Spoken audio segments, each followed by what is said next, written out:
What's up? It's the Gigabyte Grizzly Brohemian, and this is a messed up time we live in, so I need you all to do me a favor. Wear your mask. Like this, not like this, or like this, or like this, like this. Wear your mask. It's for your safety and mine. Because if I see you without one, I'm gonna pump kick a mask onto your face. Got it?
Announcement from Benjamin C. Steele talking to you about wearing a mask.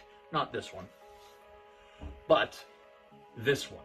With everything going on right now with this pandemic, you need to wear a mask. My mask is for your safety. Your mask is for mine.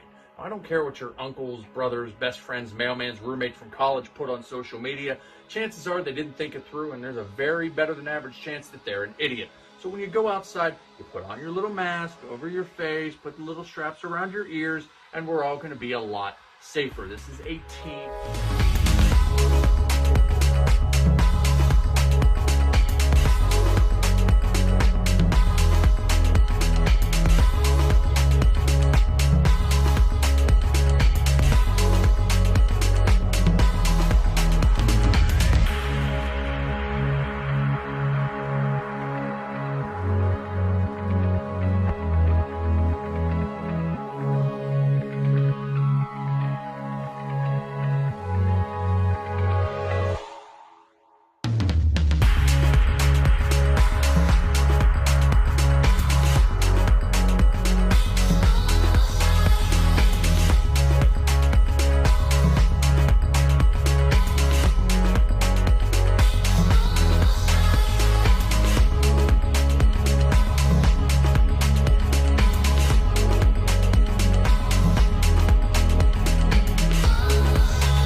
Mercer, one half of the tag team champions. I'm here to tell you that if you want to be a champion, if you want to survive this thing, wear your freaking mask, okay? It comes in all different colors. You can get Eclipse Blue, JC White and Black, or even hell, Blue and Gold. But guys, please, also remember, please, it goes over the nose. Over the nose. Thank you.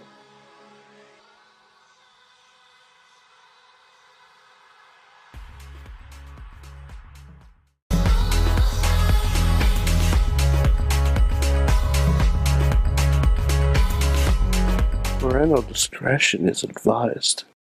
This show is brought to you by IndieWrestling.us and IndieWrestling.network for your independent wrestling entertainment.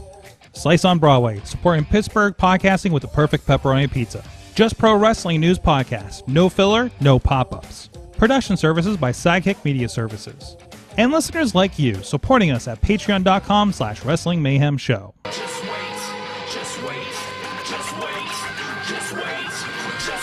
Wait for the perfect time, then attack. Don't give up what It is the Wrestling Mayhem Show. 800 and God knows how many Tuesdays have been doing. You know what? When I go over 800, like, it doesn't matter what the last number is at this point, right? Who fucking cares what the last number is?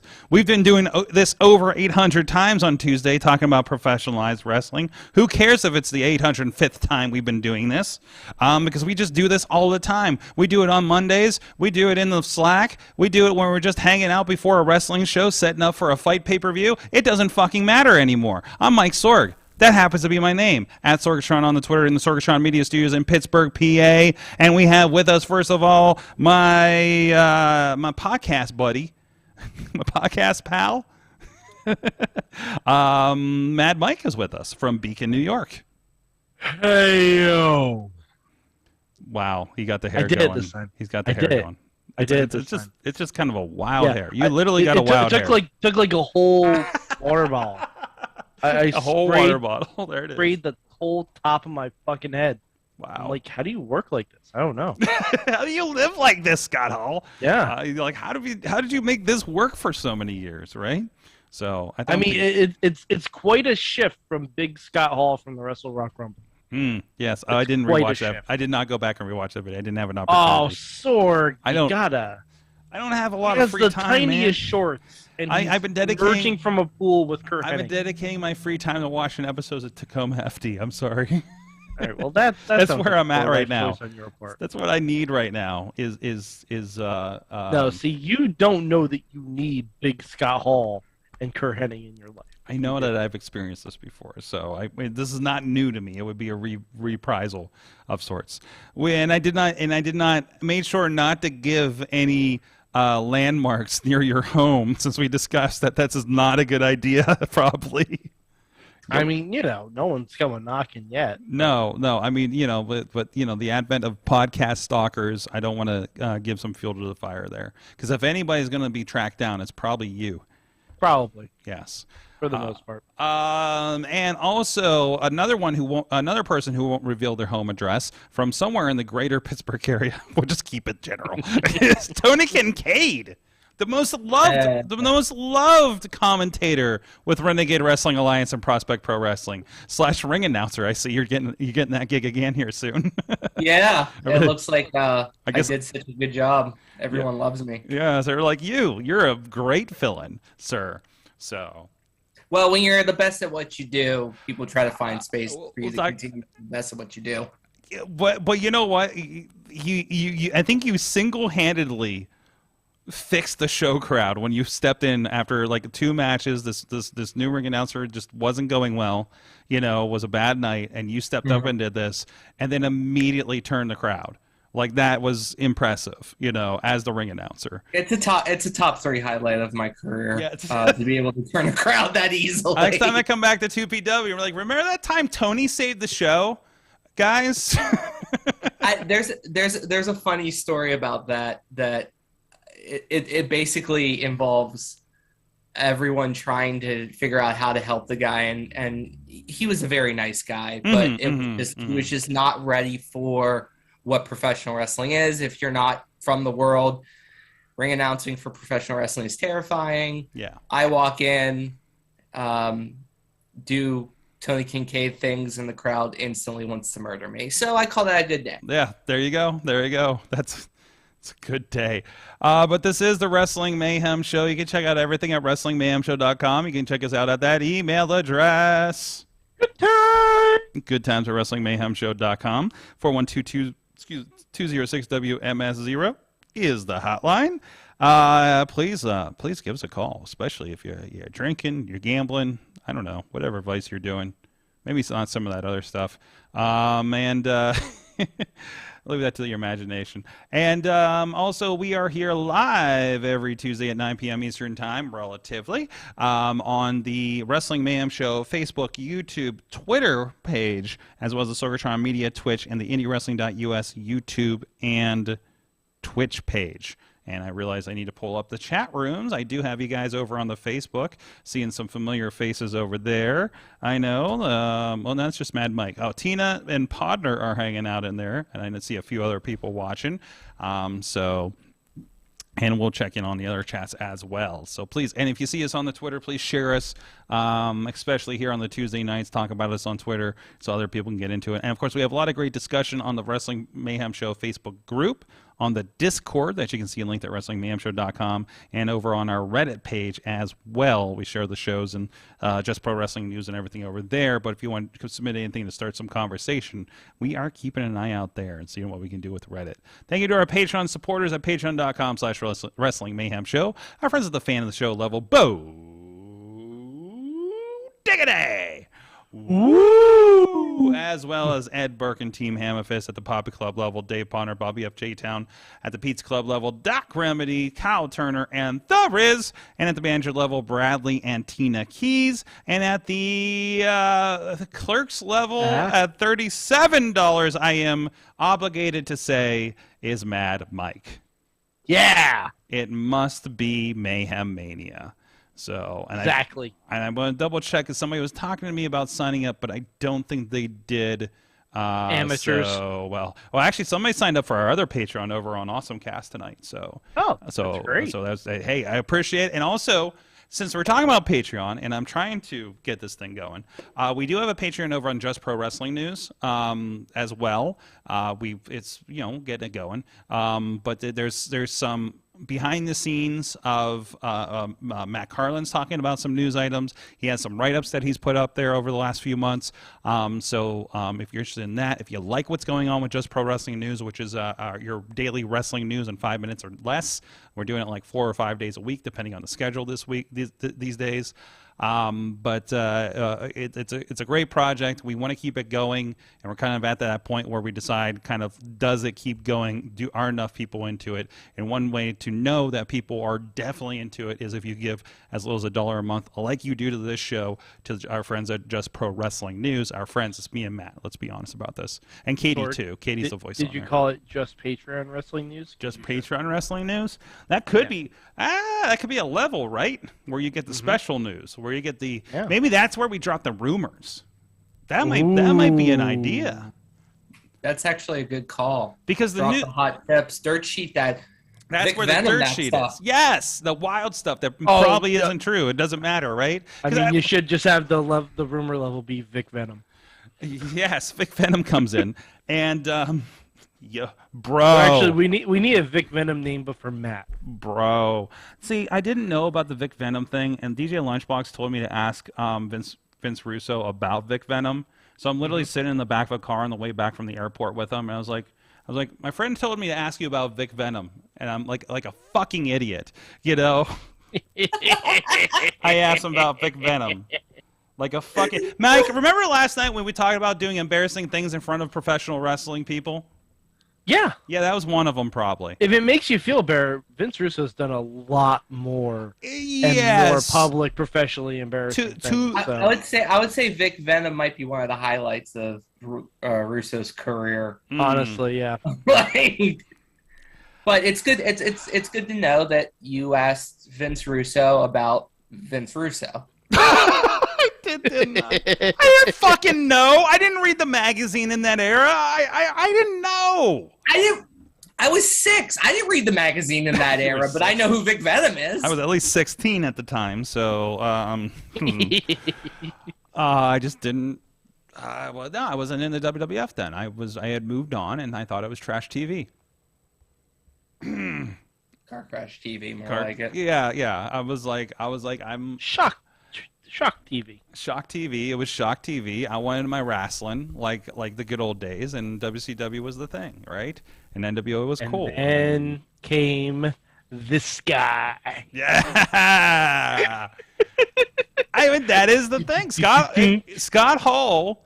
I mean, changed the face of wrestling. He changed the face of wrestling. I remember, and I've said this multiple times. I was out of wrestling because it was all on cable. We got a satellite in 1996, and like the first, if not first of episode of Nitro I watched was this Scott Hall guy walking out. And I'm like, I remember that guy. So hey, he's like, hey, you want a war? You're going to get one. Yes. Terrible Scott Hall impression. I apologize. The amazing thing about Scott / Razor is like, despite the fact that he never won the world championship. Mm-hmm. And well, I mean, he won a Puerto Rican world championship, but not a major world championship. Yeah. He was part of maybe like 2 or 3 of the most influential moments in wrestling. Like the ladder match with Shawn, credit to Shawn and Razor / Scott Hall, and Brett, the ladder match was originally a Stampede thing. From doing that, because that made Razor Ramon this god tier, maybe not main eventer, but he cared. Like, he was the reason the new generation didn't completely bottom out during the steroid trial. Yeah. And then the NWO changed wrestling entirely. Mm-hmm. No, say what you will about the WWE surviving the Monday Night Wars. None of that happens. Wrestling doesn't become mainstream without Scott Hall coming out through the crowd saying, "You know who I am, but you don't know why I'm here." Mm-hmm. And the fact that he was able to, third thing, was with Jake and DDP, showing that the end of the line doesn't have to be a ditch, that you can come back from these awful illnesses and addiction and all those things. 3 times he was one of the most important people in wrestling. Absolutely. In history. And his Hall of Fame speech said it. And so Scott passing away is painful. And I know it hurt me. Like, I was shaken up when the news started hitting. I was also annoyed because it hit a little bit too close to home with my family and my dad. People saying rest in peace before he had officially passed. I was on X-Pac's side on that one. Like, I thought people were being absolute jackasses. I think people just didn't know, because when people hear the phrase being taken off life support, there are a lot of people who don't know what that means. Mm-hmm. Yeah. They think that means that you're instantly dead at that point, which isn't true. Because but it just frustrated me because I know, you have, we're humans. Like, and Scott was a human for.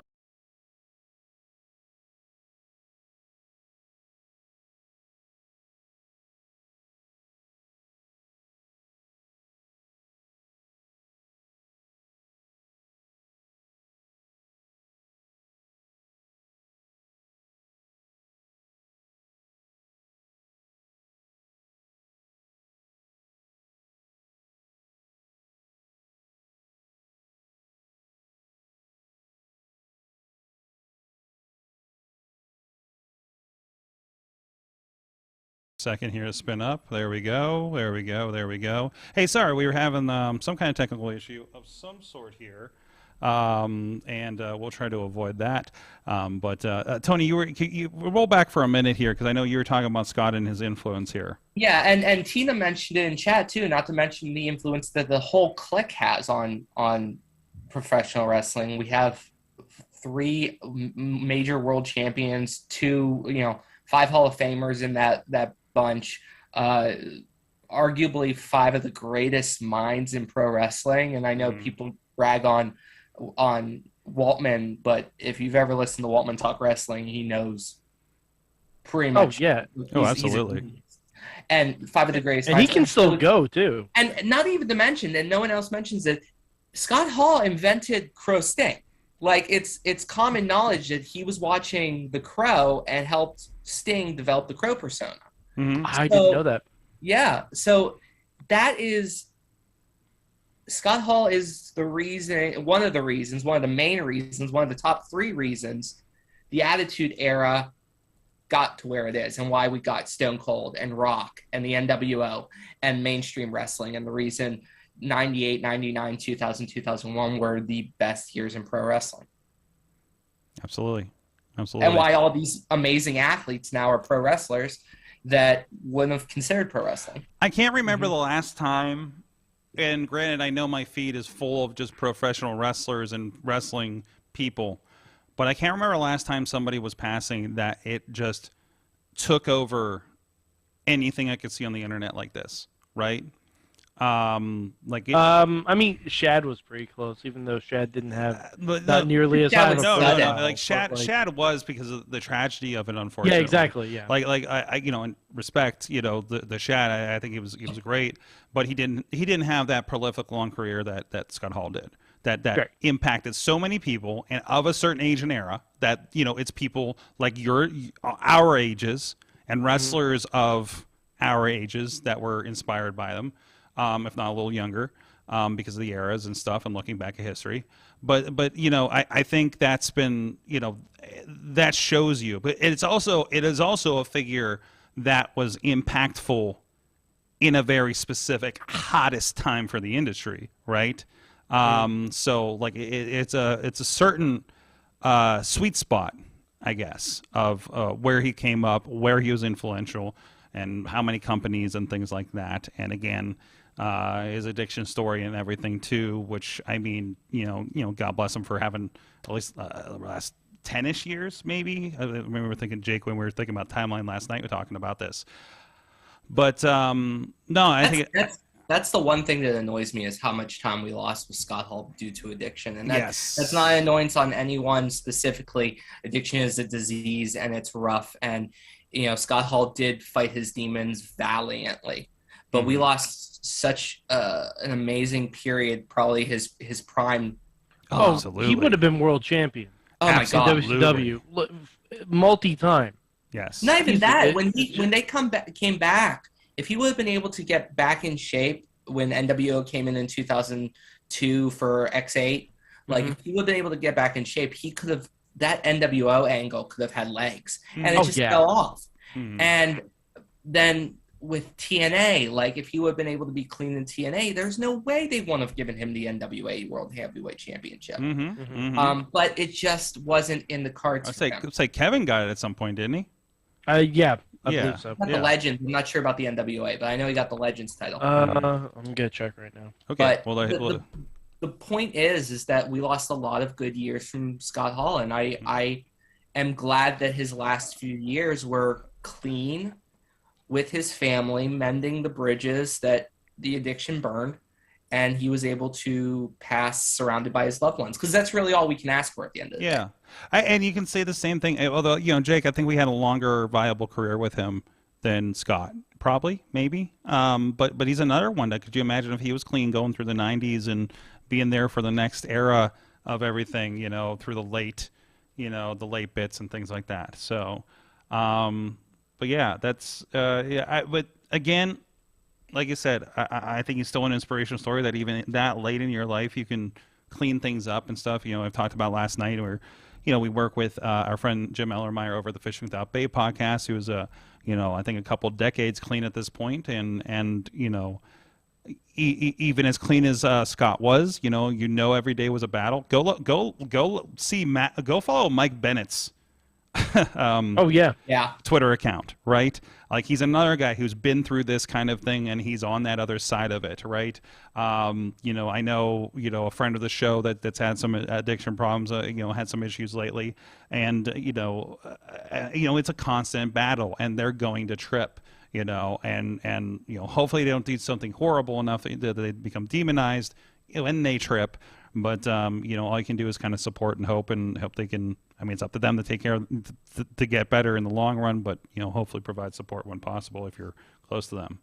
The most important thing I ever learned about addiction was that you're an addict. You're not cured of rest of your life. Well, as I said, I said last night, Jim is. I believe I meant to, just saw him last night. I should have asked him. 25 years. I think he just celebrated clean, but he refers to himself as a recovering addict.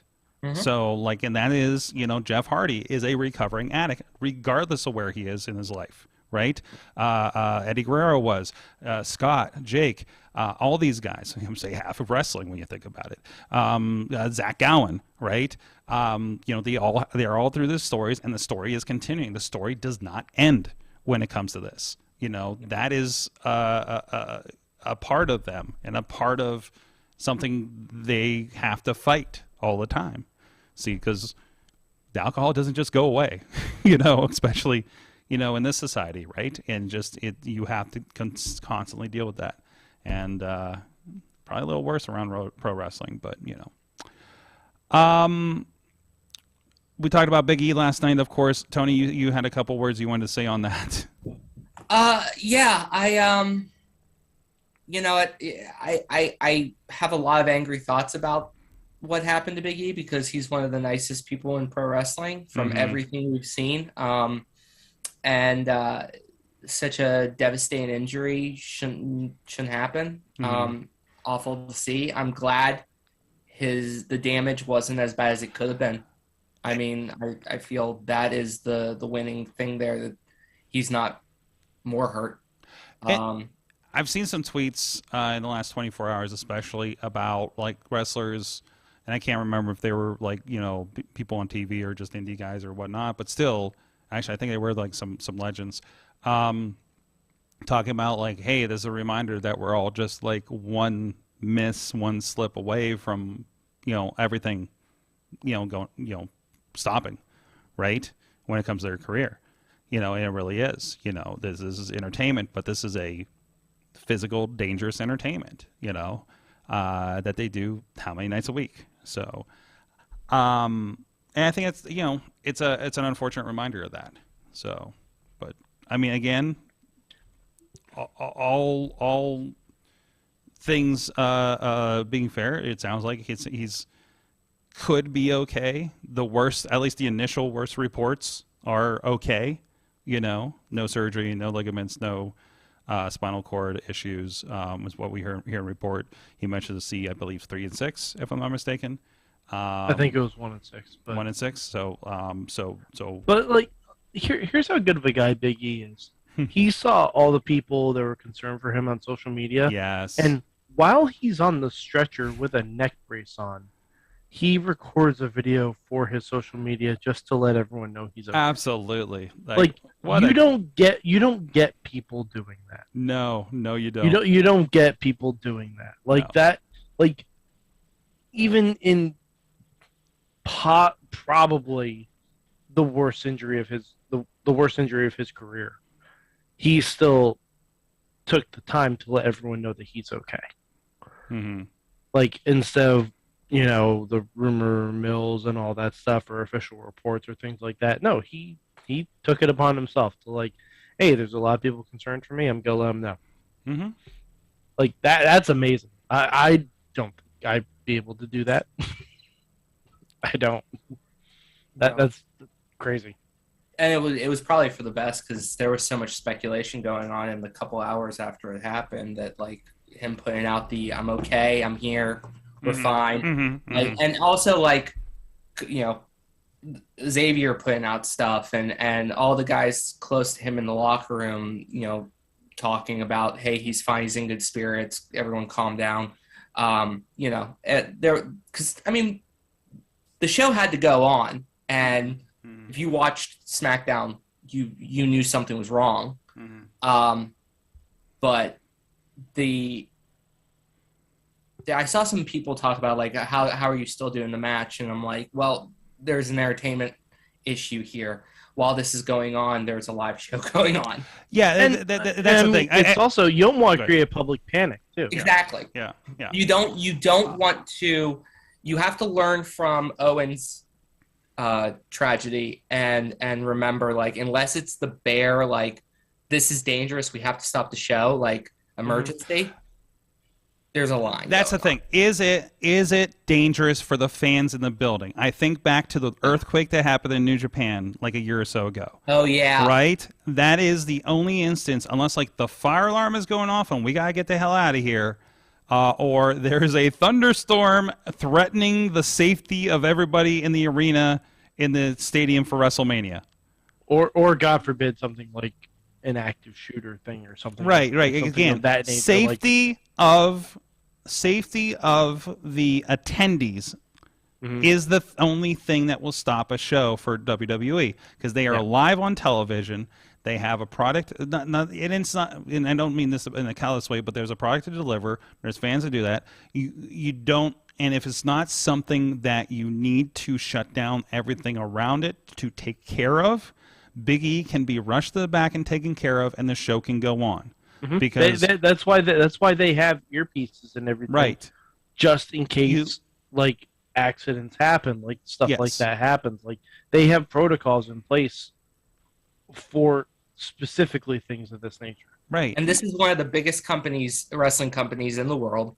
arguably one of the big, arguably the biggest company in the U.S. Vince called them the biggest traveling show on earth. They had, and they are. They had doctors. Mm-hmm. They had doctors at ringside. Mhm. A bunch of people attending to him. He was stretchered to the back, probably no less, stabilized and stretchered to the back, probably no less than 5 minutes after the issue You happened. modify what needs to happen in the segment that you're in.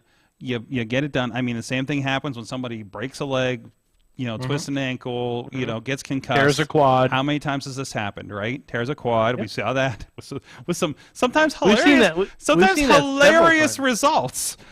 So the Keystone Cop segment that the DX against rated RKO match turned into after Triple H got hurt, I think it was. Well, even the DX Brothers of Destruction match in Saudi Arabia. Oh, I don't think I ever watched that, to be honest, because I heard about it. I was like, no, It got really messed up. I really don't know. Picture the DX rated RKO match, but everyone's like 5 or 6 years older. I just remember this scene where Randy Orton runs into the ring with a chair over his head, and then just turns around and goes, nope, nope, nope, nope. It just was the funniest thing I've ever seen in wrestling. But of course, it's on the fly and things happen, and he's like, if I do this, this will fix the situation. No, we're not ready for this. This leads to the wrong thing, right? Kind of thing. Yeah. So.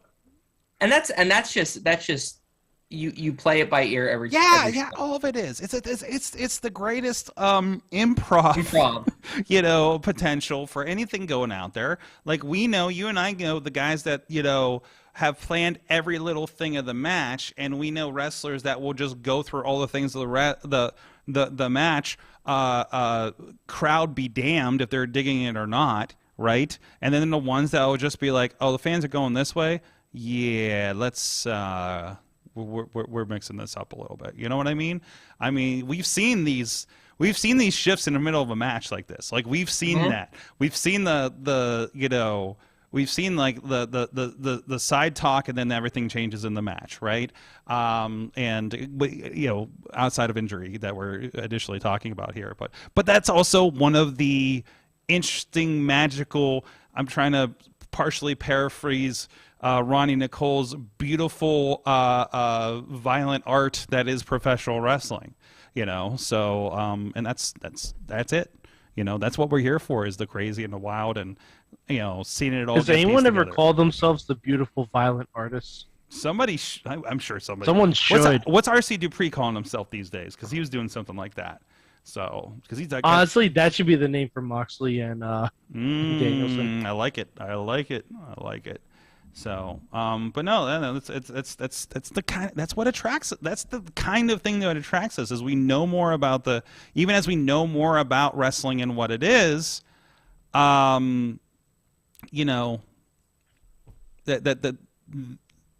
makes me bigger fan, because I understand it more and understand how wild it is, even more so than I perceived growing up watching it. Right. Mm-hmm.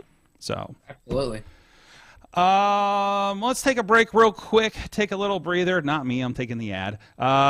So give a shout out. Hey, go check out IndieWrestling.us. As we speak, is uploading and processing Rise Wrestling with a Wise. Iceman Cometh, featuring Pretty Boy Smooth and Tony Johnson in the main event. Our friends Keith Hott and Tyler Vox trying to get back their tag team championships for the from the Great Success, who, speaking of which, came out in a Degeneration X.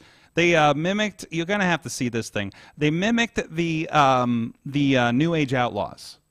Like, they're wearing like these cutoff shorts and South Park T-shirts for some reason, like straight out of the '90s. It's incredible.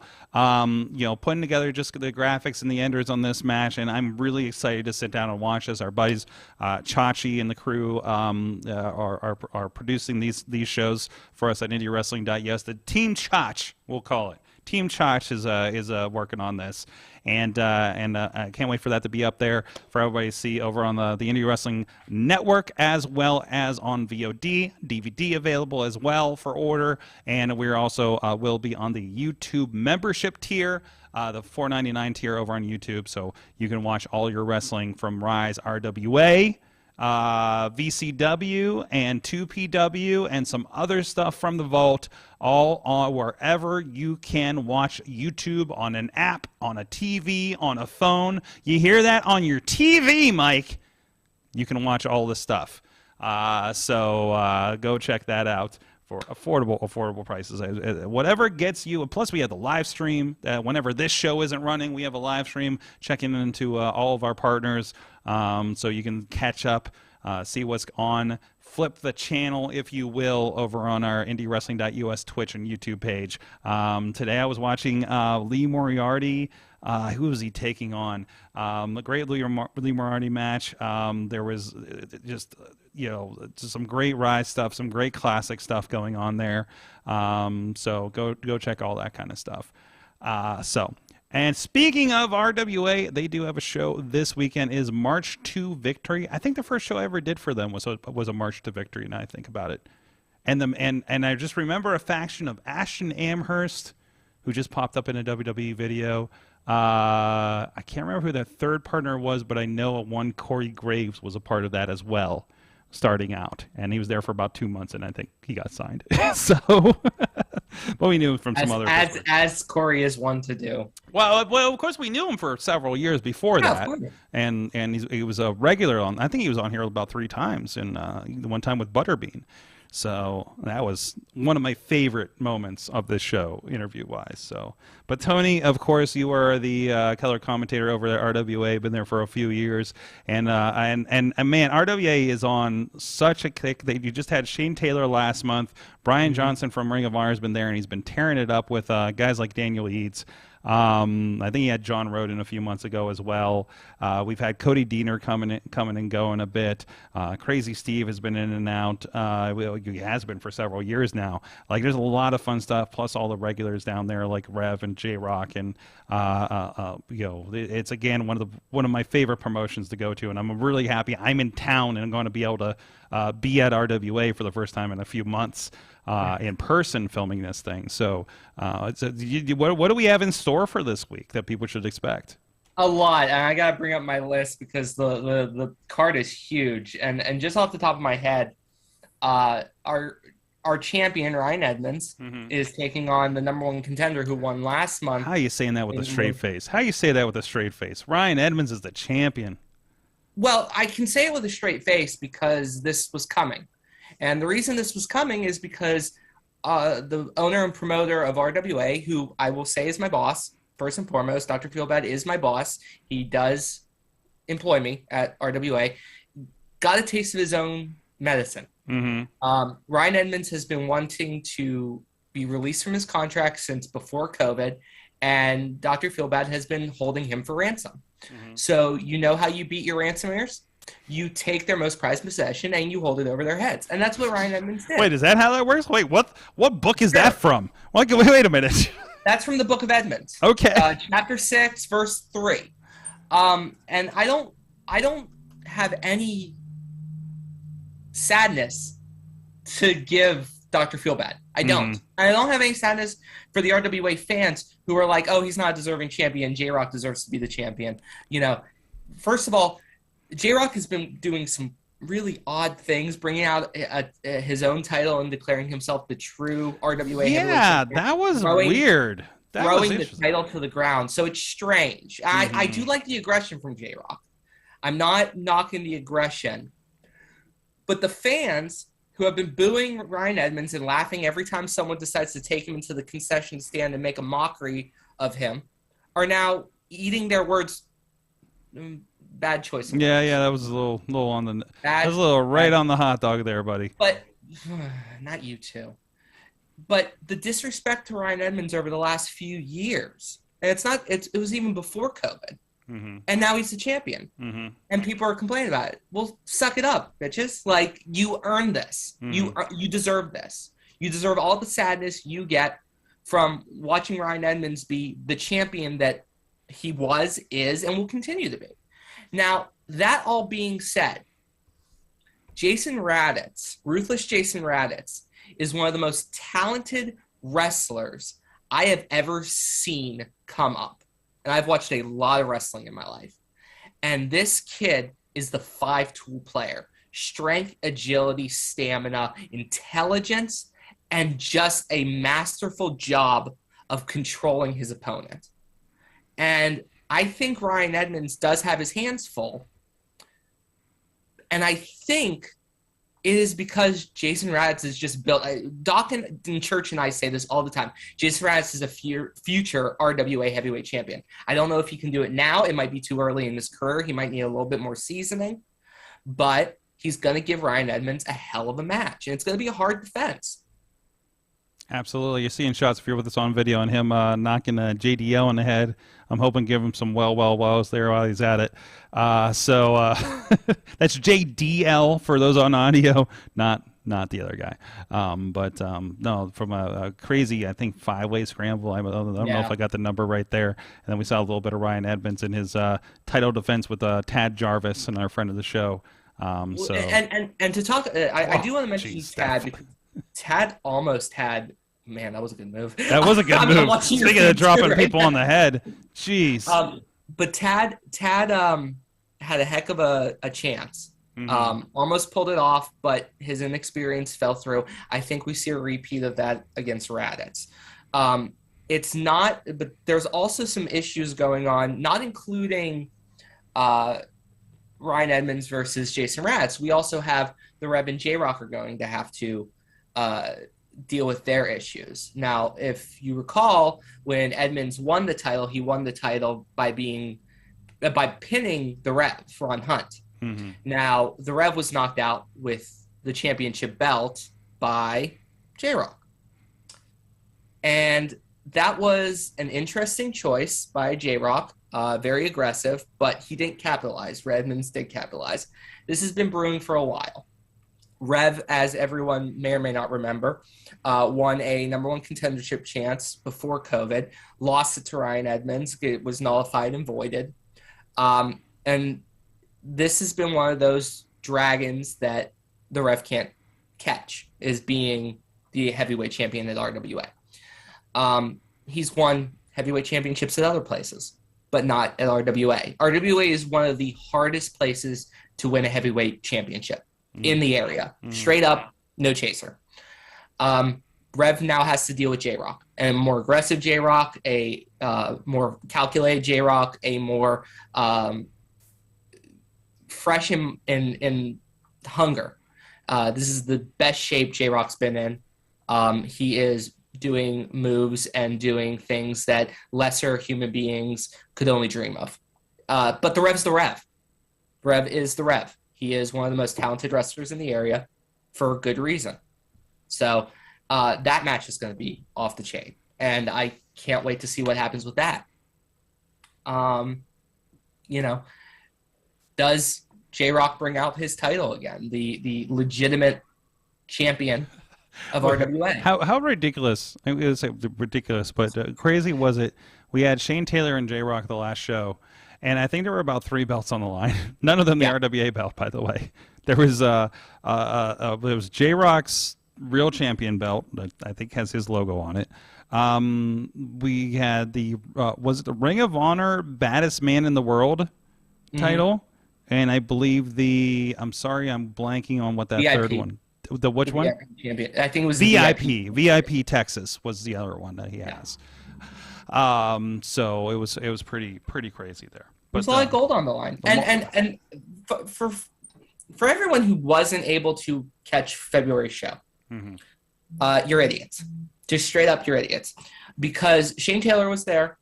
Shane Taylor coming back home to RWA, and the match against J-Rock was phenomenal.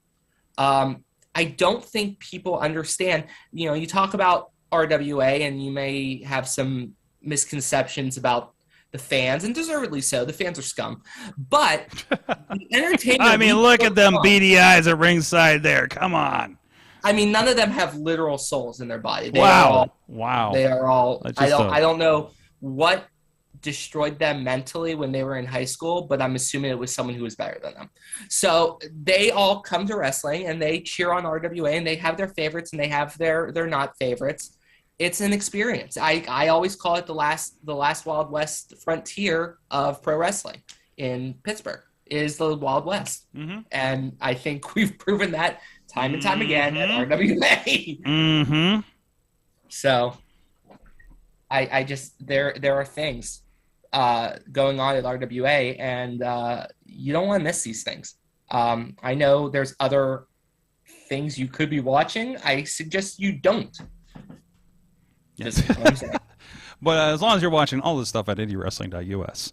Yes. And our friends Wrestle Pit and Warrior Wrestling on Fight. And 2PW. That counts in the IndieWrestling.us circle I was talking about. So, no, it was great. And I know, I think it was, again, strongest I think Pittsburgh wrestling has been in a while. Whether. I mean, I'm looking at the slate in April, and I'm sad at the shows I'm going to have to miss because I'm already occupied with other things that are actually not wrestling for a change. So between RWA, all these groups, and some other shows coming into town as well. So I mean, the landscape is really kind of something pretty wild here, and I can't remember when it was this good across the board in so many places, right? So. We're blessed. I mean, we're honestly blessed in this area to have as much high quality wrestling as we do. Mm-hmm. There are areas in our surrounding tri-state area who don't get to be able to go to a show a weekend. No. And see phenomenal wrestling going on. No. And I mean, every weekend there's one or two options within an hour and a half, 2 hour drive from Pittsburgh. Absolutely, and even we talk a lot about Beastman and his VCW down in the Wheeling area, and Wheeling has not had a viable wrestling product that drew a full house like they did, and to my awareness, not in a while, right? So like it's great to see that first show and some quality down, and guys, only an hour from Pittsburgh, so it's actually just as far to go to West Virginia to see that show as it is to go up to 2PW if you live in the city here. Right, or closer, probably for you, Tony. It's actually like 40 minutes from my house. Yeah. Not that we're telling people where I live. I'll see you down at VCW in June, sir. I think you won't be disappointed. But anyways, a lot of great, cool stuff. A great time to be a fan here in the area. I mean, my God, if I was just 15 years ago looking for stuff to do on the weekend, I would be hitting every one of these that I could. And I see people out there hitting up every one of these that I could. I mean, it's one thing when you go to like a promotion over and over again, and you get to know the fans there. But when we're going to about 3 or 4 promotions in the greater area, and you see the same faces, and have relationships through that, like that's something that's really cool. That enough of these are drawing, and it's not just like 3 people. Like it's a nice handful of people that you're seeing at a lot of these shows. I would say RWA has consistently brought in has 200 fans that are ride or die with us. Oh yeah. And they are and don't like anything else. Like I literally gave them I gave this one guy, I'm not gonna say his name, but you and me both know him. He actually works with the promotion, and I gave him a Super Indie DVD several years ago, and he says, I don't like it. This isn't for me. I like this. And that was curious and so like interesting and told so much there, right? And because they do have a different speed, I'd say. It's not like they're not doing indie wrestling. Like there's not, like we had the amazing Red Sanjay Dutt, matches that were, crazy stuff and everything like that. And there's a lot of Southern wrestling elements, I think, in this, but still it's just good stories, good matches. A lot of new faces getting an opportunity to, kind of ride or die with this crowd, right? I mean, I feel like the turnover has been good too. Well, the important thing I always like focusing on with RWA is, you can knock it, but WWE 2K22 gets released last week. Within 24 hours, we have an RWA ring on the creations. That's how loyal. First one I saw of any promotion around here. That's how loyal our fan bases are. They were making creative wrestlers for Rev, Justin Idol, Gory. I mean, and they're doing this within 48 hours, like during the pre-release stuff. And I'm seeing these things, and they're tagging Church, Doc, myself in news about wrestling and giving comments. And as much as I dislike the crowd, they hate me and they love to hate me. And I know despite the fact that they hate me, they're not going to let anyone else dog me. Like, he's our asshole. You're our asshole. Yes. Yeah. That's what we say about Mad Mike. He's our asshole. You don't get the fuck with him. Yeah. Hey, you are. Thank you. We love you. We the love nicest you, Mike. thing anyone's ever said to me. I know, right? But I'll always be your asshole, Sword. Yes. There's some. If you're free Saturday, I'd come down because I didn't even mention. We have. I don't think we've promoted this yet, so I might be jumping the gun here. But the Gambinos versus Bulking season. Ooh! Whoa! So I might be jumping the gun there a little bit. And Guys, I'm I don't think sorry. it's announced, but man, that's exclusive as I'm flipping through the website, the Facebook page right I now. don't So think we've announced that yet. I might get in trouble for saying that, but that's. Uh-oh. I mean, that's a big deal. I mean, what is somebody going to do? Give you a double knees off the top rope for that? It's possible. I mean, I've been getting beat up recently by the wrestlers. You are going to be in the ring, so. Yeah. And you also get to hear my melodious voice on ring announcing and commentary. And we're going to figure out how I can do 30 things at once. Welcome to my world. And there's a bunch of other matches going on. The last thing I'll say about RWA is, we mentioned Diener and Brian Johnson and Shane Taylor. Those guys aren't one-offs. They aren't one-offs. Shane Taylor has already talked to people. He said at the end of the show, I'm coming back this year. Brian Johnson has been a mainstay. Diener has been a mainstay here. We also have Joey O'Reilly, the lowlife. He's been doing a lot of stuff on Dark lately. Also, I went live AEW Dark. This man has been around and good competitive matches. Not what you're thinking when you think about a Dark match or something, right? Like he's been really going at it up there. So we're not bringing in like one shots to try to upgrade ticket sales or whatever to try to fill a building. We have our building filled. We're giving the wrestling fans who enjoy RWA the best matches we possibly can. We're not trying to break even. We're giving you the best entertainment for your dollar. And that has been Dr. Feelbad's goal, whether I like him or hate him, that has been his goal from day one. And he told me when I started in the company, the goal is to make the fans happier when they leave than when they entered. And I think we are successful at that almost every night. I'm usually happier than when I entered when I'm up there. I mean, I'm always pretty happy to leave though. So, but I liked it. I enjoyed the post-match or post-show dinner. There you go. There's nothing better than some pancakes after a post-show. Is Denny's open yet around here after the show? Because yeah, that's good. Oh, it's back. It's back. I don't have to be sad and get a cheeseburger. You don't have to get a cheeseburger at McDonald's anymore or a nondescript fast food location. You can actually sit down and have a meal. Joe and I ended up at the weirdest place in Indianapolis afterwards. It was like a bar and 24 hours but they had like burgers, like greasy burgers and stuff, but it wasn't completely a bar. It was Indy's weird, dude. Indy's weird. Anyways, RWA March to Victory this weekend. It's the only show I'm aware of this weekend here in the Pittsburgh area. So there you go. Everybody should be down there. I should see all of you there, right?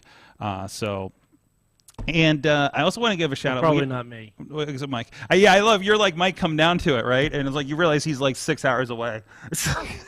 Mike, I will find you a place to crash if you ever want to see an RWA show in person. Well, we got a couch over here, so. Well, I was going to ask. I was going to say I would just literally break into the studio and just stay there. We just need to get Mike down here to do the Pittsburgh wrestling tour, right? Like unfortunately, everybody's on Saturday. I'm trying to think when the last time I was at a Pittsburgh Indie was. Like, yeah, it's been probably. I want Mike to know what we're talking about instead of just letting us go because he's like, I'm not going to see any of this stuff. Well, you got Impact coming up your way, so you got some options. You got like Impact and NEW up your way most of the time, right? Like that's kind of your scene, pretty much. Yeah. So, yeah, that's. I mean, Impact. I'm excited for. Bro, I want think to start spirit airing you down here, and I'm not flying Spirit Airs. You could just tie him to a bunch of seagulls and have a better flight. There I you was go, gonna there you say go. it'd be easier if I actually just learned to fly myself. Have you seen the pylon? I think this is a regular thing, but it would seem like, especially this weekend, there was a big pylon with Spirit Air and pro wrestlers that were getting booked on it. Because I don't know how many matches were screwed up because of Spirit Air. I think some of ours were, including we were supposed to have a Frank the Clown like press conference they had announced at the show on Saturday for Warrior in Indianapolis, and so it was like not making. I started getting text messages. So like Frank the Clown's in my text messages. So first of all, what is this world? So. And he's like, I got a video, and it's him yelling about Spirit Air in front of their desk. Is he dressed as a clown? I don't know if because that might have been a reason why they didn't let him on. Well, I think he's always very clowny, but I don't know. I can't. Hold on, I might have the video here. But I mean, you know, when Frank the Clown's not dressed as a clown, doesn't he still kind of projects the Frank the Clownage, right? I'd say so. Frank is Frank. Frank, yeah. I mean, the question is, would you let Frank on your plane? I think is where we need to go with this, right? And let me caveat this by I've never met Frank, but I do know how important he is to Chicago wrestling in general. Is he? Is that the impression? That's not the impression I'm getting from Warrior, but in his mind. In his mind, okay, there you go. There is that. I mean, because I've seen him, like, I've seen so many ways of clown death since I've been working with those guys. He's also part of one of the most iconic visuals in WWE history. He is. That is now erased from history for certain. I mean, I have to give Frank the Clown so much credit for the ways he's been maimed, and he still comes back. So, you know, if I can give him any credit, there's that. And he also wasn't a pain in the ass to give me a video to play on a live pay-per-view, so an hour before the show. So there's your Frank the Clown positives for this week, I suppose. It's weird. I had positive and negative clown experiences this weekend. Not the same clown. Well, go check out RWA this weekend, rwalive.com for the website, and of course check out the RWA Pro Renegade Wrestling Alliance Facebook page for more information, and of course that is going to be up probably within the week after on our IndieWrestling.us digital platforms for you to check out, so Mike can see it up there and see how Tony did in the ring and see if a certain booker gave him some knees for announcing a match too soon or anything like that. So all of that fun stuff. So in the meantime, hey guys, go check out our friends if you're in the area. When we get Mike that Spirit flight down here, he's going to get some Slice on Broadway. Our friends New York City style. Yins are made. 4 locations here in the Pittsburgh area supporting Pittsburgh podcasting with a perfect pepperoni pizza. Whew. Beachview, Carnegie, East End, North Hills, and of course, not everybody's out there. And hell, I think Tony, you're a little far out there to get some Slice, but please support your local, independent, fine pizza establishment wherever you may be. I get Slice on Broadway every time I'm in town. And there you go. I mean, I know you come up here, you know, so I'm here. I'm in your office way too many times a month. What the hell? I haven't seen that room. I know we recently expanded, but damn it, I did find a secret staircase here, but. Oh, is that where you at? Is that where that goes?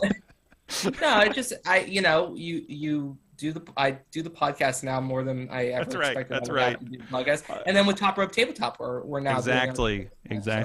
Somebody did ask us like, is there another floor? And I'm like, I don't think so. I've been here 4 years. I don't think there's another floor to this building. So. Well, anyways, hey, we're going to be back. They should be queuing up now, and we're going to get ready for some Mayhem Mania here on the break, after the break. And so we'll be back right after checking my deal. We'll be back right after this.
What's up? It's the Gigabyte Grizzly Brohema, and this is a messed up time we live in, so I need you all to do me a favor.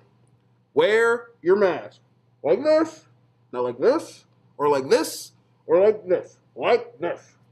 Wear your mask. It's for your safety and mine. Because if I see you without one, I'm going to pump kick a mask onto your face. Got it?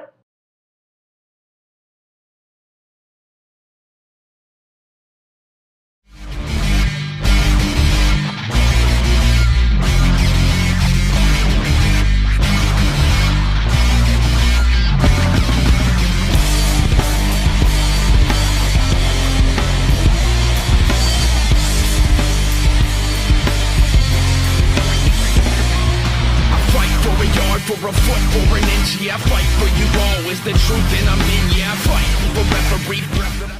The world of pro wrestling, it's bigger than ever. So how can you possibly keep up with everything that's happening? Just pro wrestling news. Don't fear falling behind.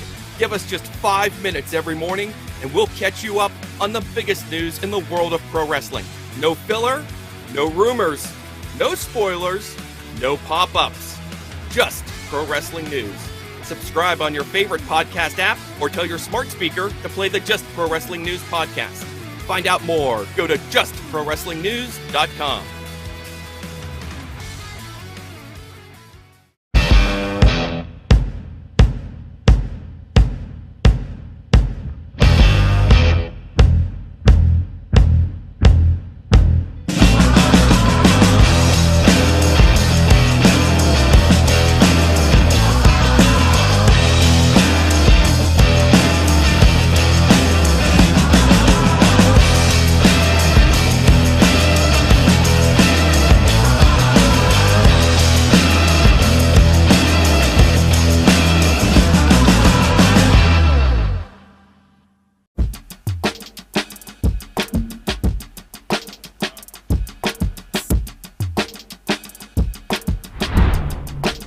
Savon's Legendary Podcast.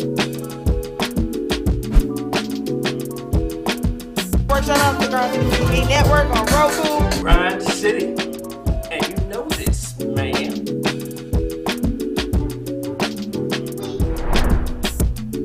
You know what I'm saying? It's like right place, right time, out of nowhere. So what you saying?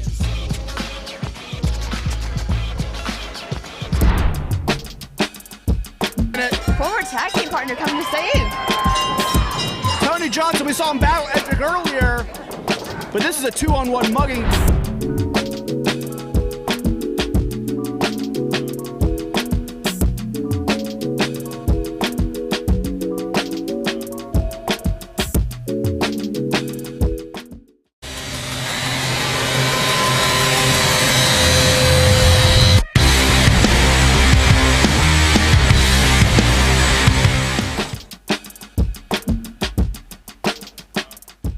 Mayhem Mania, and we live, pal. That's why that graphic looked like that.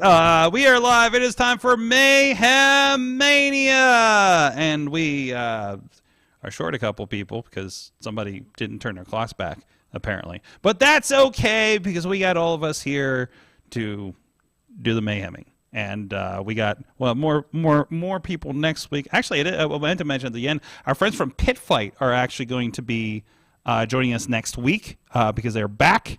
I feel so bad because those guys joined us on the show, and then like COVID happened right before the show they were going to have like a week later.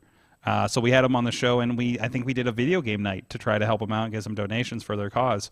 But it's good to see them back. We'll be providing some video production from IndieWrestling.us. So excited to get them back on the show and catch up with those guys from University of Pitt, Greensburg campus. But with us, presider this season of the Mayhem Mania is Chad the Shad, back with us. Good evening. Oh, wait, I forgot. Oh. Whoa. Good evening. What the hell? Oh, God. What is happening? Oh, God. Is that the Edge thing? Are you going to be judging us from the Mount of Legendum or whatever the fuck he said this week? Yes. It's too dark. It's very How's dark. that? A little better? It's a little better. This reminded me of my basic cable days watching SmackDown. From the mountain of omnipotence. If your audio is jiggled with cable box, he's got this like purple light thing going on, and You want to make it a little more pink? Or we can go full cane. No, let's not. I think that's not a good idea. Just bring a red cage down and we're golden. Yeah, I was gonna say you could go like bright orange and go full Sin Cara. Oh, Even like orange yellow. and blue. Yellow's too. You're having way too much fun with this. Violet, you're turning violet, Violet. Somebody got some LEDs for their Twitch stream, didn't they? I have smart bulbs in my game room ceiling. Mm-hmm. So they are floodlights, Oh, and I wow. have 6 of them, and they're fantastic. That's awesome. That's great. And then I saw the edge stuff. I'm like, well, this just If we ever do another, if we makes ever do itself. another May 19th episode, you're set for it. So Yeah. yeah. All I good. should have just went green for St. Patrick's. Hey, yeah, that's like True. Thursday, is it? Yep. It is Thursday, officially. Well, anyways, what are we doing? We're doing Mayhem Mania. Yeah! Yeah! Woo! Let me explain what Mayhem Mania is. This right here is Mayhem Mania. All of this. It's not just the ultimate fantasy booking challenge, but it's also a competitive thought experiment. The object of Mayhem Mania is to craft the best WrestleMania card possible within the boundaries of our current reality. That means anyone WWE can book in a match is available to our players. But this year, there's a twist. Mayhem Mania 2022 is a 2-night event. Night 1 will be the night for our traditional Mayhem Mania card featuring WWE-related matches. But on night 2, we open the forbidden door and make it possible for our players to create matches with anyone outside of the WWE. Every week, we invite players to make a change to one of the matches on our cards. They can do the following: kill a match entirely and create a new one with other individuals. They can swap out an individual or team in a match for another individual or team. They can swap out an individual or team in a match with an individual or team in another match already on the card, or they can add an individual or team to an existing match. Now, not everyone is currently available to be used in Mayhem Mania. Some are being held in a place we lovingly refer to as Space Jail. Sorg tried to free many last week and failed miserably on every single one of his spins of the wheel. We have our current, inmates here: Sonny Kiss, Lucha Ray, Commander Sterling, Ziggy Heim, Avery Good, Ultramantis Black, Will Ospreay, Gunther, Johnny Knoxville, Keith Lee, Tama Tonga, and Tanga Loa. Tanga Loa. Tonga Loa? Those are the people in Space Jail. Sorg, spin the wheel. You giving me another chance? I'm giving you one. Oh boy. One. Sorg, I Our believe entries in you. have not changed. They are the same as last week. There are empty slots if Sorg hits them. Yeah. Are they the same empty slots as last week? We're gonna start on the star. Maybe that'll make a difference. Okay. It won't. Maybe. Good luck, Sorg. If you miss, we'll put you in Space Jail. So, jeez. That's a good spin. 19. Sorry. What? What? Sorry. 19 is empty. I don't. 19 is empty. That's the spot between Keith Lee and Tama Tonga. Keith Lee, Tama Tonga. Split it down the middle and give me a Keith Tonga. Keith Tonga or a Tama Lee. I'm breaking down walls here. The neighbors are gone. You're not doing anything, Sorg. This is now carried across multiple weeks. Your spin game is weak. What's wrong with this thing? What is wrong with this thing? You hit different numbers every week. You just can't hit the right one. Do not go to the casino. Do not play roulette. No, no, I did not do good at roulette. Well, to be fair, he's not spinning the reel at roulette. No, but he is. It's a wheel that, you know. Hold on, Chad. Maybe if you tell numbered decisions. Chad, tell him what other numbers are empty. Like it's gonna matter. Maybe he get. No, you might be able to will the wheel to not land on.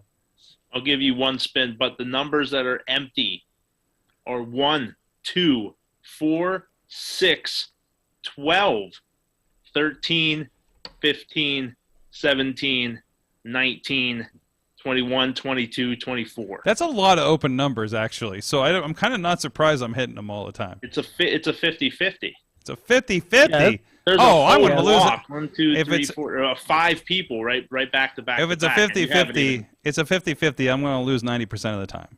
Sorg, go for it. Do it one more time. I believe in you, Sorg.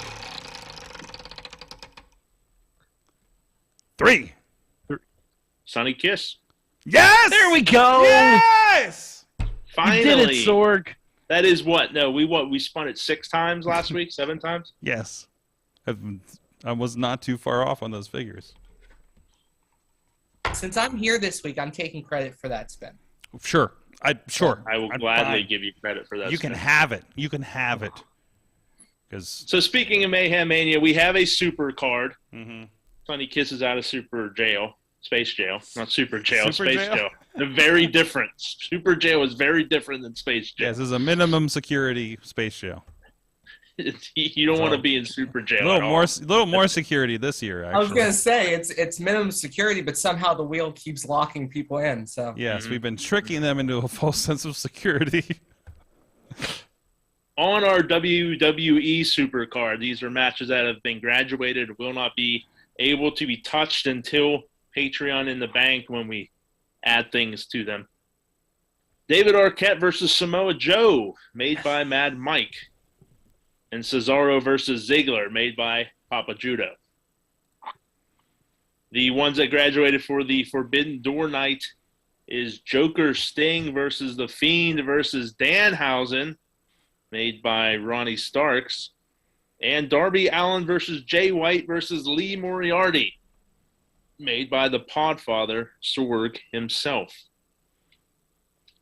Now, our regular card, these matches can be altered in the ways I described earlier. Night 1, WWE. We have Commander Aziz versus Omos versus Veer, made by Dave Podner. We have Carmelo Hayes versus Ricochet, made by Tina Keys. We have the Bloodline with Solo Sikoa versus Brock the Alpha Academy and Shelton Benjamin, made by Mainstream Matt. We have Ronda Rousey versus Satomura, made by Mad Mike. We have Stone Cold versus Nakamura, made by Sorg. There's no Stone Cold on the graphic that he. I didn't get to get the new that's almost graphics in like the system. Nakamura versus John Cena. Yeah, hold on a second. Let me see if I can pull this up here, because this is pretty wild. Because he does have the graphics. I just didn't get a chance to put them in the system. Give me one moment here. Hopefully this thing queued up. Nope.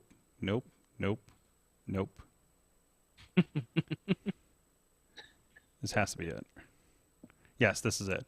Okay, so here's the graphic. So sorry, I know I'm late on this. But here's the graphic for Nakamura. It just says Austin versus Nakamura. There's no Steve Austin in this graphic. How did we not have a Steve Austin? That's Nakamura versus John Cena. That's obviously. And of course, as you mentioned, okay. As I was about to mention. Yes. Go Vince, ahead. Shane, Stephanie versus Chavo, Dom, and Shawn. When the hell did this happen? Hey, that's you can do that on 2K thanks to Mike now. Made by Mad Mike. Yeah. Yeah. Guerrero's Rich McMahon. Is that a recent Shaw photo? Probably. I haven't seen her for a while, so I didn't know. Sure. And then I don't know where we at. Where we at? We're here? done. Those are the 6 matches. Wait, did you say Ricochet? And yeah, you said that one. We have graphics. Hey. We have graphics. I'm just catching up here visually for Samoan bodyguards versus. Yeah, we got the rest of these. These actually loaded properly this week. So, all right, and then we got the rest. We'll get to that. Okay, back to you. So Forbidden Door night. Yes. That is. Oh, how do we do that? There we go. That is. The Inspiration versus Mia Yim and Athena, made by Mad Mike. Shane Taylor versus Lance Archer, made by Sorg. Jeez. Oh, I did make that. That's why I like it. Here comes this one. Sorg's marking out for himself. Marufuji Ichimori versus Suzuki Tajiri. What? Those are tag teams here. Marufuji and Ishimori. Yes. And it's a tag team. Marufuji and Ishimori versus Suzuki and Tajiri, made by Ronnie Nicole. You'll get there. You'll get there. Just smashing vowels and consonants together. It's okay. It's not. Direction. It's okay. I'm sure Naomichi and Taiji will forgive me. Josh Alexander versus Brian Danielson, made by yes. Tina Keys. Yes. The team of Willow and Edith versus the team of Max and Heidi, made by Dave Podner. And Sammy Guevara and Ty Conti versus Cole and Baker, made by our guest last week, Chris LaRusso. There you go. Who we have playing tonight, Sorg? We got me. We got Mad Mike. We got Tony Kincaid. And I'm trying to get another one in here, too. We might have a last-minute addition in the last slot here. What about Tina? I believe she got... Well, I thought we had Ronnie, so I didn't ask anybody else. So, does she have something owed to her? She has she got Alex Carr's rules last. Then we have to. Which means she'd have to go last, correct? Anyways. Yes. All right, Tina. Yeah, she can submit hers via text though. If you want, Tina, I'm going to drop you a link. But if you want to text me your pick as well, I'll do that.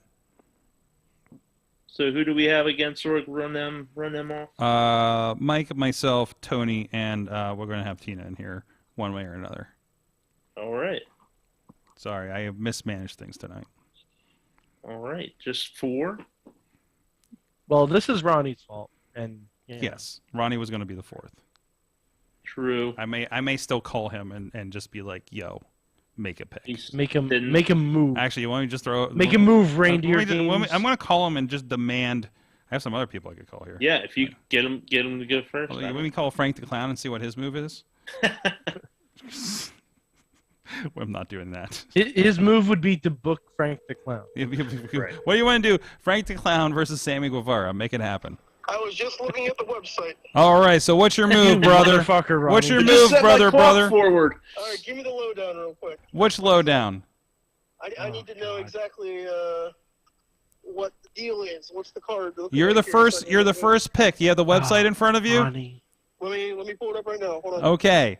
You can make any move right now. Do we have any? We don't have any open slots for matches, correct, Chad? Is this week 9, correct? Week 9. Yes, this is week 9. It is 10:30 on the East Coast. We set our clocks. Sunday. If it's not Sunday. All right, I'm looking at the WWE Supercard here. We got Arquette Joe. Okay. Ziggler Cesaro. I'm surprised a lot of these are still here. Ziggler Cesaro can't be touched. Why is Jay White on WWE night? What's that? He's not. You have to read the whole site, Ronnie. No Jay White on WWE night. That's the super card. Scroll. He says that's a super card at the beginning. You can't do anything with it. Okay, let me get to the Fed. Jeez. He's like sitting in his car, scrolling on his phone. Yeah, get to the Nakamura versus not John Cena. Oh boy. Nakamura versus himself. Oof. It's making me want to bring back the timer. Let's get rid of the Bloodline versus the Can-Am Wrecking Crew. Ooh. Wow. Oh, you're getting reactions wow. over here, buddy. You're making enemies. I don't care. It's fine. You're used to it. All right. You're used to it. And let me look, see who's on this card. They don't have enough hands for this. Oh boy. So that's the match he's Let's killing. go with shit. I definitely want to do something with Sami Zayn because Sami Zayn should be on this card. Okay, I think is Knoxville still doing things? Knoxville is in Space Show. Let's do. I think I'm bringing a match back that I had a while ago. Let's do Sami Zayn and Owens versus Brock Lesnar and Shelton Benjamin. Can he use people he just deleted? Yeah, out of a that- match. okay. I think that's a problem. Never mind then. That is okay. Yeah, can't do it, Ronnie. Trying to think Maybe of if you who's called still in the on Fed. time. What's that, Ronnie? I'm trying to figure out who's still in the Fed. Yeah, I know that's the question mark. Alex had a great point. You should cut to the couch. I should cut to the couch. Yeah, when this is invisible Ronnie on the couch right now. Just edit me in somehow. I don't know. Yes, well, Peppers ghost you into the studio because we have that kind of budget on this show. We'll but, get a but we hologram could on if it. everybody listening joined Patreon for at least $1 a month. Oh God. Special moves in 2 weeks. Yeah. So Sammy and Kevin versus. Sorry, people messaging me. Sammy versus Kevin. Okay. Austin versus Shinsuke. Is that Austin Theory? No, that's Steve Stone Austin. Cold Steve Austin. Oh, he's nowhere to be found. I don't know why there's no pictures on it. I honestly don't know. That's the weirdest thing I've ever seen. I think our graphics department gave up. Fury would be Jesus Christ. interesting. Sorry, it's taking me so long. I'm trying to figure out who's still in the Fed. It's fine. Yeah, I don't know either, especially based on the video game. God, oh, the video game. Yeah, okay. This is some good podcasting. Austin and Sammy versus. You mean Owens and Sammy? You mean Owen and Sammy? What did I say? Oh, Austin? Jesus Christ. Is Braun Breaker still on the Super Card of Honor, or is he? You can use. free? You can use. You Breaker. can use Braun. You can use You can Braun. use Braun Breaker, yeah. Versus Braun and Ciampa? what's his name? Who's Kayla's favorite superstar? Ciampa. Ciampa, yes. Yes. Okay. Yeah, let's go with that. Okay. Braun Breaker and. Braun Breaker and Ciampa Stunner versus 3.0 Owen. versus those two. All right. Thank you, Ronnie. Oh, Thank you, Ronnie. Did you get home safely? Yeah, I just pulled in. Sorry about this week. Were you bumping tonight? I did bump tonight. You My back was bumped? hurting very Holy badly. shit. Yeah, Holy I took a shit. bump and knocked the wind out of myself. Are you It making was another run for a heavyweight title here? Absolutely not. Absolutely not. How about a cruiserweight? Right, Ronnie's got to go puke. I have to get back to 205 before I do that. All right. Ronnie 05. That's called level up now. Ronnie, yeah, you mean you need to level up. That's what they are now. I'm 70 pounds away from that, so I gotta figure that out. Oh my. Yeah. Pandemic kind of made me fat. That's all right. That's right. Learn some Beastman moves and you'll be good to go. All right. I gotta tell you a story after that too. Yes. Let's not do that live. I'll Oh, talk to you, boy. Ronnie, lady. Love you. I'll talk to you later, Ronnie. Love you. Just hang up on him. I just just hang did. up on him. I just did. We'd like to thank Ronnie for using 1-800-COLLECT and calling in this evening. 10, 10, 20, 20, I think. 10, 10, Also, 220, believe yeah. he used some of his AOL I hours. pity the fool that doesn't. I pity the fool that doesn't use 1-800-COLLECT. Mm-hmm. He has 5 megabytes of email space. Oh my God! I think Ronnie literally used all of his data to make that one move in Mayhem Mania. Oh jeez. Oh jeez. So our next move will be made by the Mad One. Mm-hmm. Mad Mike.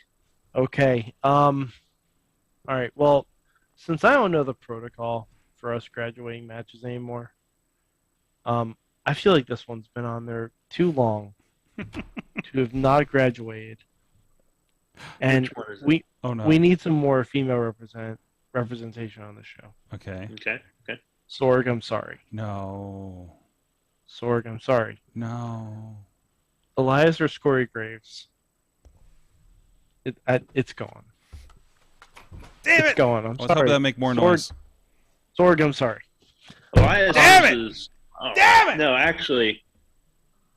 What? Boy. Or wait, did that Elias, graduate? no, remember, oh boy, this is my fault. I didn't announce this. What? Remember, we graduated them last week. Oh, that's right. Okay, because I forgot.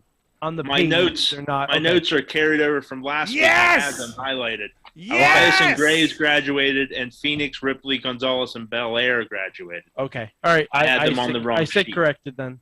My fault. Then Commander Aziz or Soul Master Sphere gone. Okay. Gone. That was a close one. Yeah. Okay. In its place, we're gonna have a women's tag team match. Okay. Sasha Banks and Naomi versus Lash Legend and Nikita Lyons. Lash. Yeah. Legends, I like that. and I think the entrances alone is WrestleMania worthy. I don't even need a match. Just give me 20 minutes of the entrances and then go to finish. Not bad. Not bad. All right. So, next up, Tony, our esteemed guest this evening. If you have any questions, please, please let us know. We'll answer them all. So, can I add someone to a match that is not graduated yet? Yes. Okay. So, I am looking at this card, and I like the majority of this card, but there is one glaring hole to night. And we're still just on night one, or are we moving to night You can two? do any night you want. Okay. I'm looking at the Archer versus Taylor match. Mm-hmm. And it is a Haas fight. Mm-hmm. I think it needs more Haas. What? Okay. I would like concur. to add Calvin Tankman. Oh. Calvin Tankman. Matt is going to have a fun time finding a graphic for that.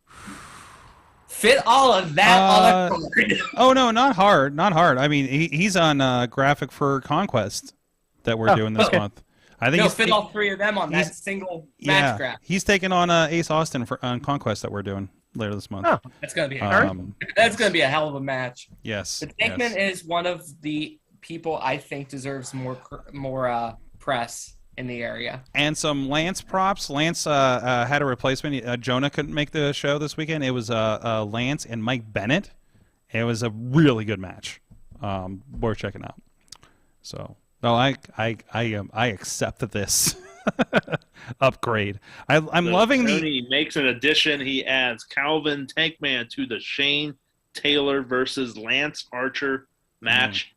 Reinforce the ring on that one. Absolutely. So thank you for your contribution, Tony. Of course. Turn number 4 falls to Sorgatron. So Wardlow and Nick Gage. That's not locked up, right? That was eliminated last week. It was eliminated. Yep. Oh, I'm looking at the wrong graphics. Okay. Hey, let's look at this page over here. Let me look at this page over here. Because I had someone I wanted to insert somewhere, and let me see if he fits somewhere else. I have one more week until graduation. One more week till graduation. Yeah. Let's see. Who should... Well, I mean, my first instinct is just throw PCO at that match that Tony just made. At least I might be slightly injured. I'm not sure. I want to use El Hidio del, what the hell's their name in NXT? Legado del Fantasma. Legado del Fantasma? That's it. I want to use that team. Okay. Thank you. I want to use Hideo Kojima and put him in the Japanese wrestlers match. You know what? I want to use that team. I can't really decide where to put them with anything else. I got to keep it on WWE, right? So just anyone that they could hire. Anyone that they could hire. Oof. Yeah, the group or Oof. you Well, I mean, Sorg, you could put them against McAfee and Corey Graves if you want. I mean, you want me to? Well, I can because that match is graduated. So. Oh, right. I mean, part of me just wants to take that team and remove the McMahons from this match, and just make that happen. Sorg, how the fuck dare you? I don't like this. If it's anything, I'm going to delete. It's going to be this match right now. Sorg. So I mean, what were the new matches that were made again? Can you review me? Sami Zayn and Kevin Owens versus Braun Breaker and Ciampa. Okay. Punish Ronnie. He wasn't here. And Punish Ronnie. Banks Naomi versus Lash Legend and Nikita Lyons. Okay. I don't know Lash Legend. She has lashes. She's a legend. She has lashes and she's a legend. Yeah. Damn it. Context clues, Sorg. Context clues all over the place. And Nikita is an actual lion. Inspiration against Athena and Mia Yim. I like that. I don't know. Can we do something here? Sasha Banks is a banker. Ah, damn it. Gorilla Destiny's completely in space jail, aren't they? Yep. Yeah. You did free Sunny Kiss if you wanted to make a match with him. I did free Sunny Kiss. You're trying to divert. You're trying to get me away from your McMahon's match there. I'm just saying, if you wanted to capitalize on your precious spins, what would I even do with that? Because with Sunny Kiss, you could do anything. Really, if I look at this, the only matches I'm like have a question mark on is that and the one that Chad can't pronounce every week. But I just love watching him struggle with it. He's so I don't almost there. I mean, almost there. Tell you what, it was kind of smooth this week. Can I add a team? Sorg, you can just add 2 more wrestlers to that match with even harder. I was just thinking about that, and problem is I need to. So okay, all right, I got it. So to the match, the unpronounceable match, I'm gonna add, and we have to say his full name that I can't say. Okada and Ishii. Not That's Ishii. a good. Or not Ishii. Good, No, is Ishii? No, Ishii. No, that's Ishimori, not Ishii. You mean Tomohiro Ishii? Tomohiro Ishii. You know what? Hold on. No. You know what? Now I'm looking at this. I just want to have a New Japan Spectacular. And what faction is Ishii in? Is he Chaos? I don't think he's Chaos. You're asking the wrong guy. I thought he was an Evil, but I might be wrong. No. Evil is part of a Bullet Club spinoff. He's in a foreign faction. It's what? It's a foreign faction. Ishii. If he's Chaos, I'm doing Ishii and Okada. Ishii does not come up initially. I don't know his first name, but Tomohiro. Tomohiro? Is it Tomohiro Ishii? Tomohiro Ishii. All right. Let me look him up real quick. Tomohiro Ishii. Japanese professional wrestler. That's the right one. What faction is he? He's in Chaos. He is in Chaos. There you go. Ishii and Okada added to the match. Hiro Ishii and Okada. Kazuchika Okada. Make it happen. Kazuchika Okada. So Marufuji and Ishimori versus Suzuki and Tajiri versus Tomohiro Ishii and Kazuchika Okada. We're so close with all this. This is great. Yes. It's like I ate alphabet soup and then just kind of like, whatever letters come out, whatever letters survive. It's absolutely wonderful. I love it. Hard. We need to have one of these matches. Hard wrestler names. Whew. Sorg made that one. Thanks, Podfather. You're the best. Excellent.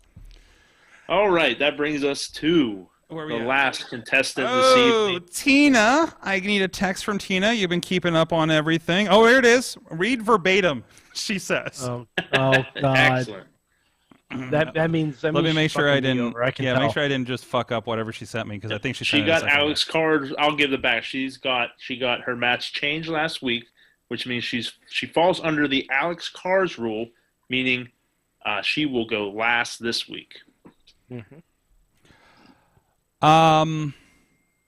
She made Gresham and Garcia last, or no? Also, no, she's made Sam Guevara. I want to say beyond this ELP. Okay. ELP got moved for Cole and Baker. So here's the thing. Read verbatim. Again, this is Mayhem Mania. We need marquee matches. And the marquee says the final boss versus big time Bex. Swap Ronda Rousey for Becky Lynch.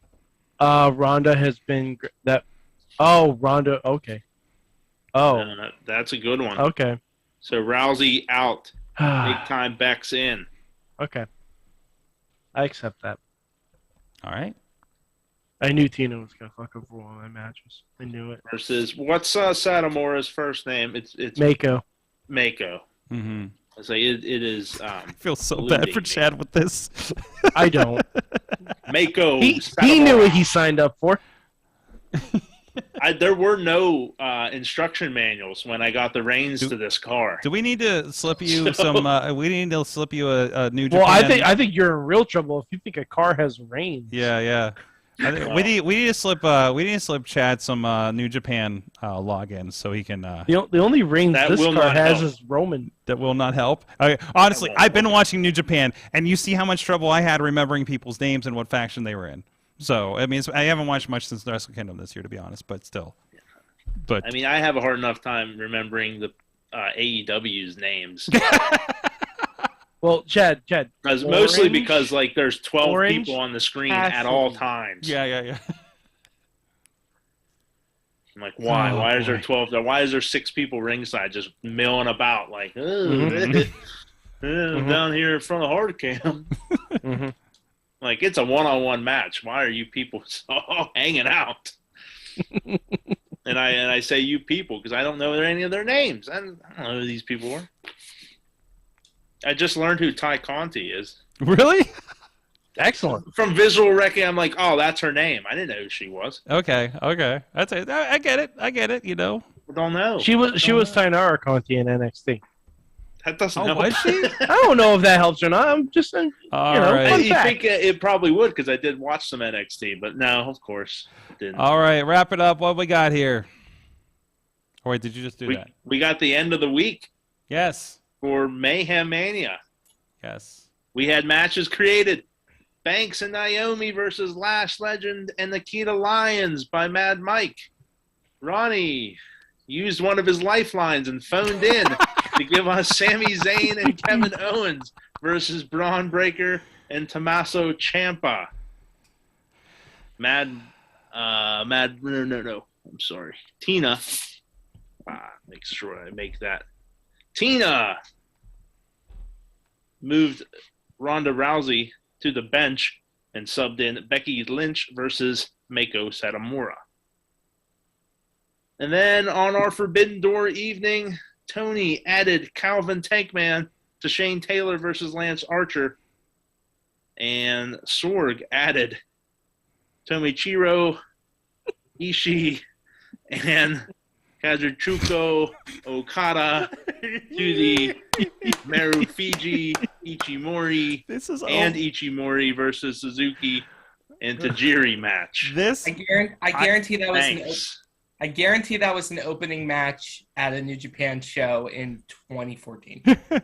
Probably was. It probably was. This may be giving me more joy than spinning the wheel, especially after the last 2 weeks. So, thank you for Just that. a lot of consonants. That was wonderful. All right, I got to wrap this up real quick because apparently I have a business call I need to do at 11 all of a sudden. So, which may be some very good news actually. So, okay. I'm gonna have some very good news, and Tina may be excited about this too if it's what I think it is.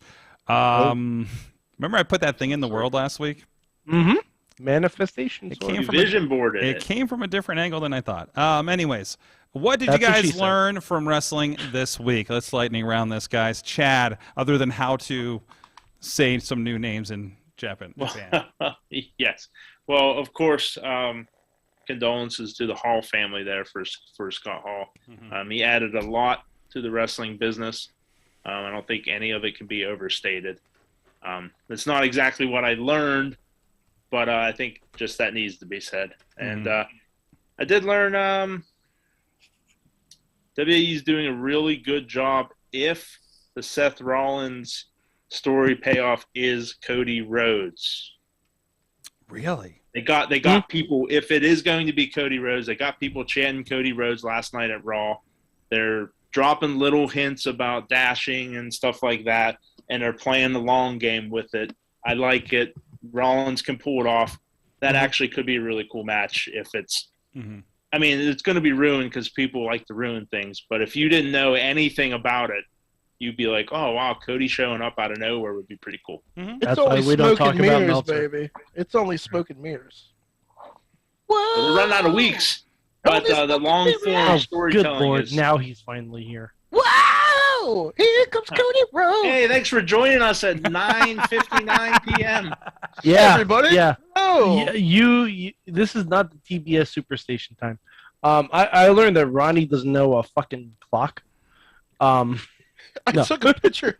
I took a picture of my clock in my car, and it literally said 9:15. AM or PM, Ronnie? No one knows with you anymore. Yeah. Actually, my car probably says the same, so I haven't changed it yet.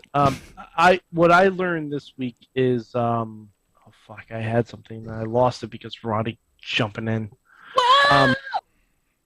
Only smoking mirrors. I learned that the best WrestleMania angle in years is because Johnny Knoxville leaked Sami Zayn's cell phone. I saw Which is the funniest thing I've ever seen. It's the best thing, and I don't think anyone other than Sami Zayn can pull this off. No, I don't think because, like, honestly, this is an angle that they don't even need to be on TV. And I'm normally not in favor of an entire angle being done on social media. I make an exception for this. Sammy posted someone FaceTimed him while he was in a bathtub. And it's wonderful. Everything about this is wonderful. His initial tweet when the phone number went live, when it was out, you go, say what now? You guys need to leave me alone. It's the best. Has anyone texted Sammy yet? You want me to text Sammy? Ronnie, I think you have to now to kind of atone for, you know. All right, I need to get Sammy's phone number so I can text him. You up? Fantastic. Mayhem Mania, baby. We should text Sammy to make a move for Mayhem Mania. Should I say hello? Is it me you're looking for? Sure. Hello. Sure. Man, Mike, what'd you learn? I just said what I learned. Oh, I did the whole Sami Zayn thing. Oh, that's right. That's right. Ronnie just got here. He's texting a message. Tony, what you learned this week? Mike, what you learned? This show is a shit show. That's what I learned. No, Hey! It's not the Wrestling Well Organized show. This is why we do Mayhem Mania in the back half. Yeah, no, that makes sense. I learned that adrenaline in my soul. Answer your phone, damn it, Cody Rhodes. There you go. There you go. Man, the DP is on top of things. There's so many video clips out there on Twitter right now from this show. It's fantastic. Also, go see Wrestling Saturday, RWA West Noon, bell time 7 p.m. If you still need tickets, contact RWA. Sorg will be there. For the first time in, I think, 10 years. At this rate, right? I guarantee I won't be back before July. So at this rate, It's good to see you. It's good to see. I'm just passing through, everybody. Yes. Good luck with the rest of the year, bye.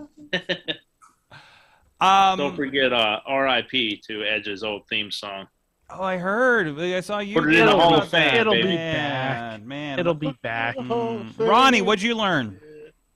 That apparently I could text Sami Zayn. I don't know if I should send him pictures of Richard Nixon and it'll be like sending him pics. Like, I don't know what would be funny.